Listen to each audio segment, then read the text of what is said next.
ఒకటయ్యే వేళన వైభోగం కళ్యాణం కమనీయం ఈ రెండు మనసులే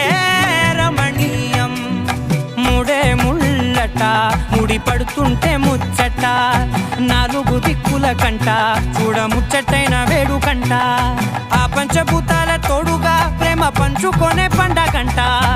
ఆరరుగల నిండుగా ఇది నూరెళ్ళ పచ్చని పంట